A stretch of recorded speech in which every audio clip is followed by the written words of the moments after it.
الصلاۃ والسلام علیک یا رسول اللہ وعلی آلک و اصحابک یا رحمۃ للعالمین۔ حضرت ذوالنون مصری رحمۃ اللہ تعالی علیہ فرماتے ہیں کہ آدمی پر مصیبت 6 وجہ سے آتی ہے۔ آپ ان میں سے پہلی وجہ بیان فرماتے ہیں کہ اس کی نیت میں آخرت کے عمل کے متعلق کمزوری ہو۔ یہ پہلی وجہ ہے کہ انسان پر مصیبت آتی ہے۔ دوسری وجہ آپ بیان فرماتے ہیں کہ ان کی تنہائی کا وقت شیطانی کاموں میں مصروف ہو، یعنی جب وہ تنہا ہوں، اللہ اور اس کے رسول کا ذکر خیر نہ ہوں، دیگر اچھے کام نہ ہوں، صرف اور صرف وہ شیطانی عمل میں، شیطانی کاموں میں مصروف ہوں۔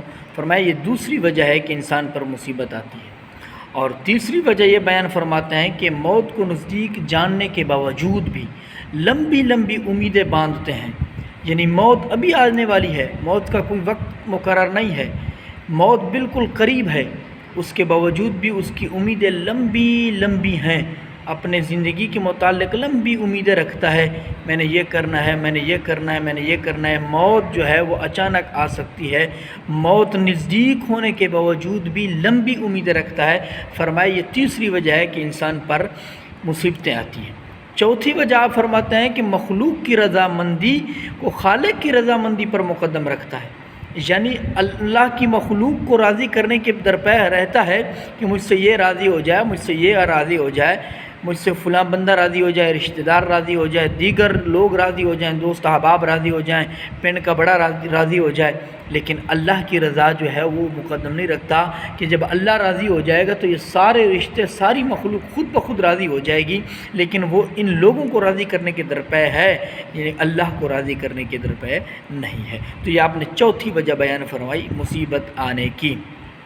پانچویں وجہ آپ بیان فرماتے ہیں کہ حرص اور لالچ کی تابعداری کرتا ہے، لیکن رسول اللہ صلی اللہ علیہ وسلم کی پیروی کو ترک کرتا ہے، یعنی حرص رکھتا ہے، لالچ رکھتا ہے، دنیا کی لالچ میں مشغول ہے، حرص ہے کہ دولت اتنی کما لی، پیسہ کما لیا، اتنا اور آ جائے، اتنا اور آ جائے، رات دن اسی میں مشغول رہتا ہے، لیکن رسول اللہ صلی اللہ تعالی وسلم کی پیروی کو ترک کر دیتا ہے، آپ صلی اللہ علیہ وسلم کی سنتوں پر عمل نہیں کرتا، نبی علیہ الصلوۃ والسلام کے احکام پر عمل نہیں کرتا۔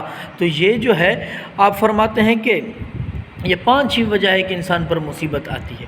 چھٹی وجہ آپ یہ بیان فرماتے ہیں مصیبت آنے کی، فرمایا کہ ہڈیاں فروخت کرتے ہیں اپنے بزرگوں کی۔ یہ بات ذرا غور کریں کہ ہڈیاں فروخت کرتے ہیں اپنے بزرگوں کی، کیا مطلب کہ بزرگوں کے کاموں پہ فخر کرتے ہیں، ہمارے باپ نے یہ کیا، ہمارے دادا نے یہ کیا، فلاں بزرگ نے یہ کیا، فلاں نے یہ کیا، مگر خود کچھ نہیں کر سکتے، خود کوئی کام نہیں کرتے، بزرگوں کے کاموں کی تعریفیں کرتے رہتے ہیں۔ یہ شیخ حضرت ذوالنون مصری رحمۃ اللہ تعالی علیہ نے 6 وجہیں بیان فرمائی ہیں کہ انسان پر ان 6 وجہوں کی وجہ سے مصیبتیں آتی ہیں۔ لہذا آج انسان کو چاہیے کہ وہ ان 6 وجہوں سے اپنے آپ کو دور رکھے تاکہ مصیبتوں سے وہ دور رہے۔